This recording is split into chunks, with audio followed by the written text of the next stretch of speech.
Let us discuss Unit 5 of Nanotechnology subject, that is applications of nanotechnology in various areas. Before going into the topic, first let us recollect the definition of nanotechnology. Nanotechnology is control and manipulation of matter at atomic level. That is nothing but the particles which are having a size range from 1 to 100 nanometers. And this nanotechnology concept was first introduced by a physicist, Richard Feynman, in his lecture, that is, There is Plenty of Room at the Bottom. In his lecture, he described a process in which the scientists would be able to manipulate and control individual atoms and molecules. The main era for development of this nanotechnology is to develop a treatment for incurable diseases and also for targeting the drug delivery system. This nanotechnology is applied in many fields, not only in medicine, others like computers, other electronics and other electronic devices also, fabrics, energy, and it is applied in military. First, let us discuss the application of nanotechnology in medicine. By the use of nanotechnology, we develop some medicines for curing of the disease. The developed medicines are called as nanomedicines. With the nanomedicines, the solubility of the drugs will be increases. As all of you know, nano is nothing but small size particles which are having nanometer size. The size of the particle is decreases, automatically the solubility of the drug will be increases. So that within less period of time, after administration of a drug to the patient, the drug enters into the systemic circulation within less period of time. So which automatically increases the bioavailability of the drug and as well as biodistribution. These nanomedicines reduces the side effects. They are used in targeted drug delivery. They are applied for delivering of 2 or more drugs by using nanotechnology. We can improve the delivery of poorly water soluble drugs. With this, imaging of drugs from specific sites is also possible. Let me explain the example of drug targeting by using tumor targeting with nanoparticle drug delivery systems. After administration of nanoparticle to a patient, the nanoparticles directly enters into the targeted tissue by the use of ligands which are present on the surface of the nanoparticles. This limits the biodistribution of these nanoparticles into other organs or other tissues. What do you mean by ligands? Ligands are nothing but ions or molecules which are attached to a metal atom by use of coordinating bonding. So in presence of ligands, the nanoparticles are limited to a particular tissue where the tumor is affected. So they retain in that area for longer period of the time by the presence of ligands. As we have discussed, the biodistribution of the nanoparticles to the targeted area is faster. It is nothing but rapid. Within half an hour to 3 hours, the drug completely enters into the affected area or affected organs by the use of either endocytosis process or phagocytosis process.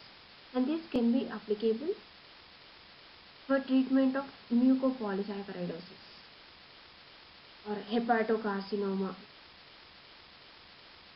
or gynecological cancers, bronchopulmonary tumors, primitive tumors and metastasis, small cell tumors, myeloma and leukemia.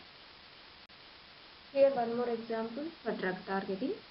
One of the scientists, Bibi et al., studied the biodistribution and pharmacokinetics of doxorubicin nanoparticle formation in tuber containing mice. The studies revealed that as the time increases, the concentration of drug present within the heart, lung, kidneys and plasma is less and the drug completely accumulated in the tumor targeting organs like liver, spleen and tumor, etc. Let me explain one more example for drug targeting, that is nothing but nanoparticles only. So before going into this, first all of you know protein binding. Protein binding is nothing but after administration of the drugs to a patient, based on the affinity of the drug with the proteins, the drug may binds to the proteins. The drug binds to the proteins, the amount of drug present within the systemic circulation will be less, distribution is less, and therapeutic activity of the drug is also decreases. So to avoid that, here in the drug targeting, coated particles are used, that is nothing but which are called as stealth particles or polygylated particles. That coating can be possible by the use of polyethylene glycol, holoxomers, polysaccharides, that is nothing but by all hydrophilic polymers. These coatings repels the plasma proteins so that they are invisible to the mucopolysaccharides, so that the drugs are remained in the circulation for longer period of time. So generally these hydrophilic polymeric coatings are given by using two ways, that is by adsorption of the surfactants onto the nanoparticles or by the use of block or branched copolymers during the production. Here we have two more examples for drug targeting.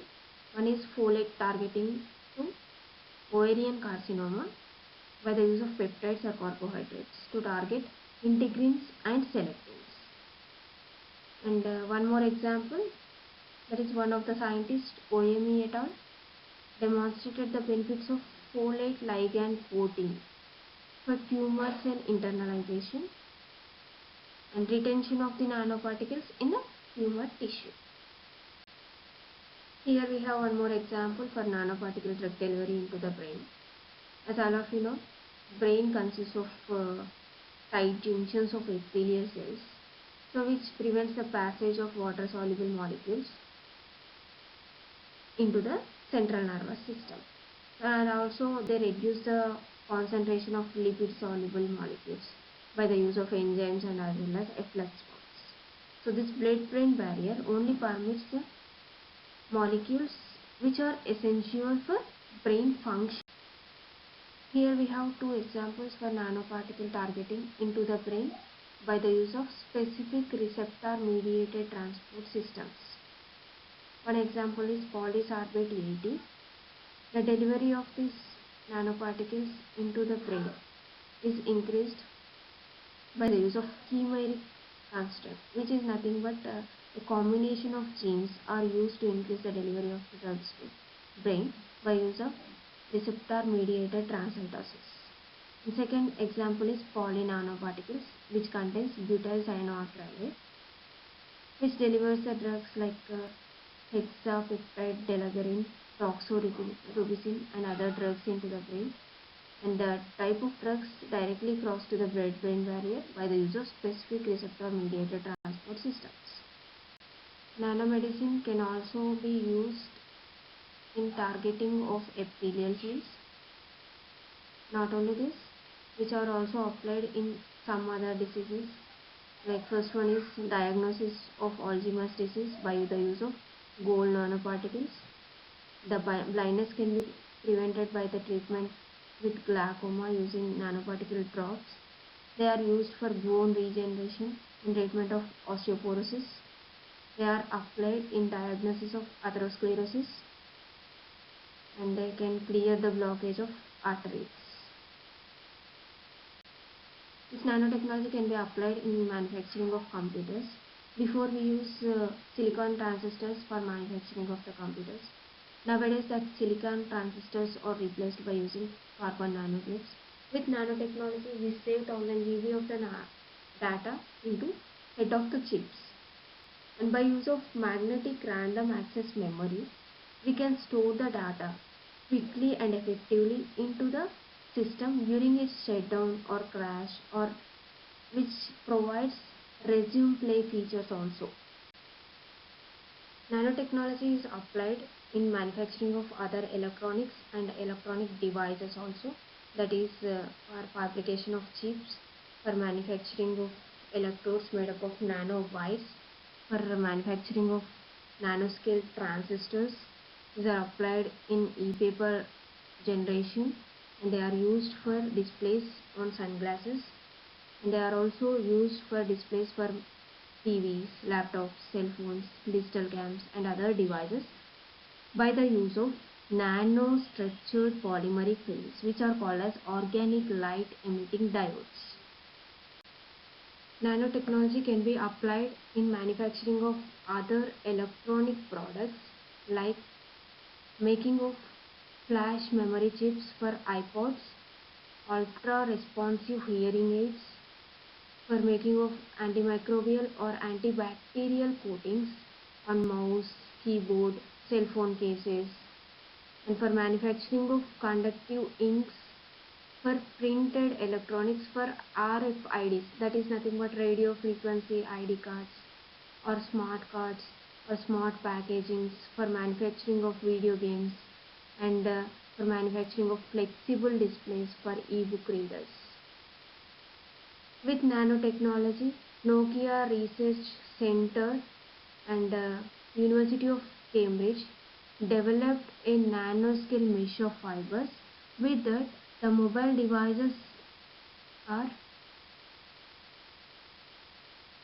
folded into conceivable shapes. Example is flip mobiles. Thank you.